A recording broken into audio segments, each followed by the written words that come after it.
साईं की बात। बच्चे, तेरे चेहरे की हंसी ना मैं वापस लाऊंगा मेरे बच्चे। जो ये तेरे चेहरे की हंसी है ना, इसे मैं वापस लाऊंगा। ये तेरे साईं का वादा है तुझसे। मैं तुझसे वादा करता हूँ मेरे बच्चे। जो ये तेरे ज़िंदगी में अंधेरा आ गया ना मेरे बच्चे, जो तेरे ज़िंदगी में ये ग्रहण लग गया, इस ग्रहण को तुम्हारा साईं हटाएगा मेरे बच्चे।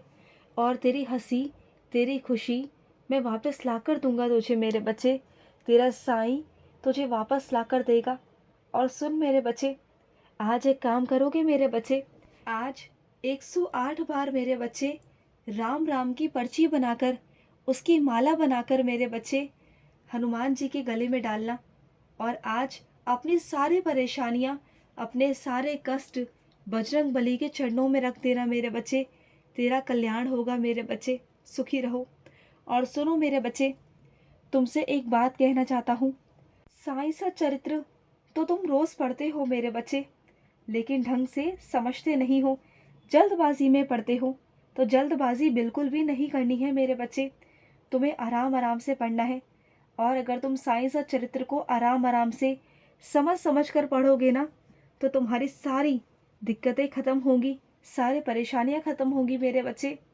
और जो तुम्हारे सवालों के जवाब है ना, वो सब तुम्हें उसमें मिलते जाएंगे। और आज 33वां अध्याय पढ़ना, तुम्हें कुछ लाभ होगा मेरे बच्चे। पढ़कर तुम्हें कुछ लाभ होगा। समझ जाना कि तुम्हारे साईं ने वो तुम्हें प्रसाद स्वरूप दिया है मेरे बच्चे। और सुनो, एक बात ध्यान रखना मेरे बच्चे, चाहे कोई कितना भी टूना टोटका करवा ले, चाहे कोई तांत्रिकों के पास चला जाए, चाहे कोई कितना भी आगे चला जाए, सबका शासन करने वाला सिर्फ एक है, वो ईश्वर मेरे बच्चे। वो ईश्वर जो सबका मालिक है, वही सब पर शासन करता है मेरे बच्चे। और अगर हमारे कर्म अच्छे होते हैं, हमारे कर्म शुभ होते हैं, निष्पाप होते हैं ना, तो भगवान भी हमारी रक्षा स्वयं आकर करते हैं। वो हमारे साथ स्वयं खड़े हो जाते हैं। चाहे कोई कितना भी बड़ा विद्वान क्यों ना हो, चाहे कोई कितना भी बड़ा तांत्रिक क्यों ना हो, चाहे कितनी भी बुरी नजरें क्यों ना हो, अगर हम निष्पाप है ना, तो ईश्वर भी हमारी रक्षा खुद करता है। और सुनो, तुम्हें जहाँ सही जगह पर पहुँचाना था, वहाँ मैंने तुम्हें पहुँचा दिया है मेरे बच्चे। तुम भटक रहे थे ना, तुम परेशान हो रहे थे कि मैं कैसे करूँ, क्या करूँ। तो देखो, तुम्हें सही जगह पर तुम्हारे साईं ने पहुँचा दिया ना मेरे बच्चे। और सुनो मेरे बच्चे, अगर अंक कम भी आ जाते हैं ना, तो इससे अपनी काबिलियत की गणना मत किया करो मेरे बच्चे। अंकों से गणना नहीं होती मेरे बच्चे। जो काबिल लोग होते हैं ना, वो हमेशा अंक कम ही लाते हैं, लेकिन उसके बावजूद भी आज बहुत बड़े सफल व्यक्ति बने हुए हैं। तो अंकों पर मत जाया करो, अंकों की गणना मत किया करो मेरे बच्चे। तुम्हारा आंकलन अंकों से नहीं हो सकता मेरे बच्चे। अंकों से अपनी तुलना मत किया करो। कभी कभी अगर अंक कम आ भी गई मेरे बच्चे, तो इससे घबराना कैसा मेरे बच्चे। इससे तुम्हारी काबिलियत कम नहीं होती मेरे बच्चे। इससे तुम्हारी सोच, तुम्हारी बुद्धि कम नहीं होती मेरे बच्चे, बल्कि तुम और मेहनत करोगे और आगे बढ़ोगे, बल्कि तुम ही बढ़ोगे मेरे बच्चे। ये तुमसे मैं कहता हूँ, परेशान मत हो। इस वजह से तुम कमजोर नहीं पड़ सकते। तुम बस मेहनत करो। छलांग तुमसे मैं लगवाऊंगा, तुम्हारा साईं तुमसे छलांग लगवाएगा और तुम सबके साथ पहुंच जाओगे। तुम पीछे नहीं हो, तुम सबके साथ जाओगे, चिंता मत करना। और हो सकता है कि तुम उनसे भी आगे निकल जाओ। मैं हूं ना तुम्हारे साथ, तुम्हारा बाबा है ना। और सुनो मेरे बच्चे, माता पिता की सेवा किया करो मेरे बच्चे, सेवा किया करो। जितना तुम माता पिता की सेवा करोगे ना, उतना जिंदगी में पार हो जाओगे मेरे बच्चे। तुम्हें कभी किसी की कुछ मांगने करने की ज़रूरत नहीं पड़ेगी, किसी के आगे हाथ फैलाने की ज़रूरत नहीं पड़ेगी। अगर माँ बाप की सेवा करोगे ना, तो कहीं किसी के भी आगे झुकने की ज़रूरत नहीं पड़ेगी मेरे बच्चे। और सुनो मेरे बच्चे, ये पूरी दुनिया जानती है कि संसार झूठा है और ईश्वर सत्य है, लेकिन उसके बावजूद भी ना कोई ईश्वर का नाम जप के राजी नहीं। सब अपनी ज़िंदगी में भाग रहे हैं। सब किसी को किसी की चाह है, तो किसी को किसी की चाह है। कोई धन के पीछे भाग रहा है, कोई रिश्तों के पीछे भाग रहा है, तो कोई किसी और के पीछे भाग रहा है। लेकिन सब भूल गए हैं कि वो क्या करने आए थे इस दुनिया में। जिस संसार में वो भाग रहे हैं ना, वो सब झूठे हैं मेरे बच्चे। जब हम शव को लेकर जाते हैं, तो क्या बोलते हैं, राम नाम सत्य है। तो जब सत्य है ना, सब जानते हैं कि राम सत्य है, राम का नाम सत्य है, तो फिर हम क्यों भाग रहे हैं?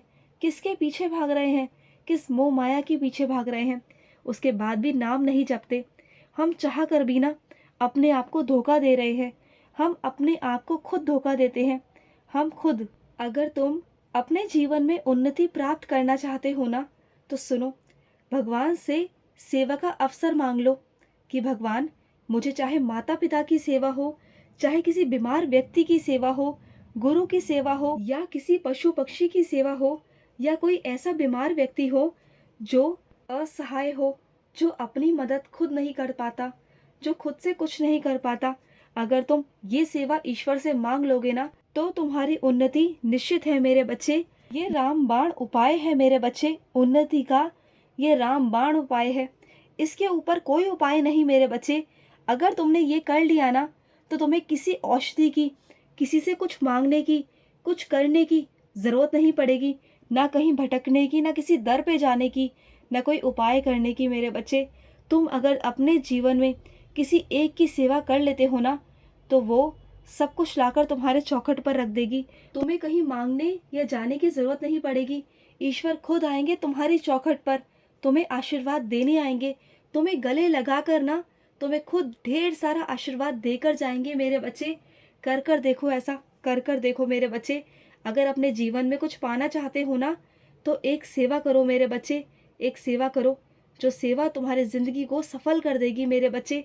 तुम्हारा जिंदगी सफल हो जाएगी मेरे बच्चे।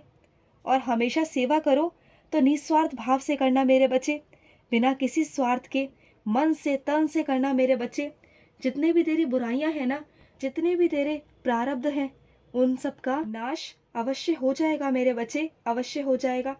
और सुनो मेरे बच्चे, सुख मिलेगा मेरे बच्चे। अगर सेवा का भाव रखोगे ना, तो सुख प्राप्ति जरूर होगी मेरे बच्चे, जरूर होगी। और सुनो, अगर पति पत्नी दुख में साथ खड़े हो ना, तो चाहे कितने भी दुख हो, उस दुख में पीड़ा, तकलीफ और दर्द महसूस नहीं होते मेरे बच्चे। वो दुख ऐसे गुजर जाता है जैसे कि वो कभी आया ही नहीं था, कभी नहीं आता मेरे बच्चे। पति एक प्रमुख इंसान होता है अपने घर का। उसका प्रथम कर्तव्य होता है कि वो अपने बच्चों के, अपने परिवार का भरण पोषण करे। अगर वो किसी कारण विचलित हो जाता है, उससे नहीं हो पाता, या किसी कारणवश वो परेशान होता है ना, तो पत्नी का कर्तव्य है, उसका धर्म है कि वो उसका साथ निभाए, उसके साथ आगे बढ़कर चलकर आगे आए और उसका साथ दे पूरी तरीके से, हर तरफ, जिससे कि उसके पति को लगे कि हाँ, मेरी अर्धांगिनी, मेरी साथी मेरे साथ है हर जगह, चाहे वो सुख हो या दुख हो, हर जगह खड़ी रहे। ये तुम्हारा साईं तुम्हें समझाता है मेरे बच्चे। इन बातों को समझो मेरे बच्चे। और सुनो, वक्त मिले ना तो मेरा ध्यान करना, मेरे पैरों के अंगूठे का ध्यान करना।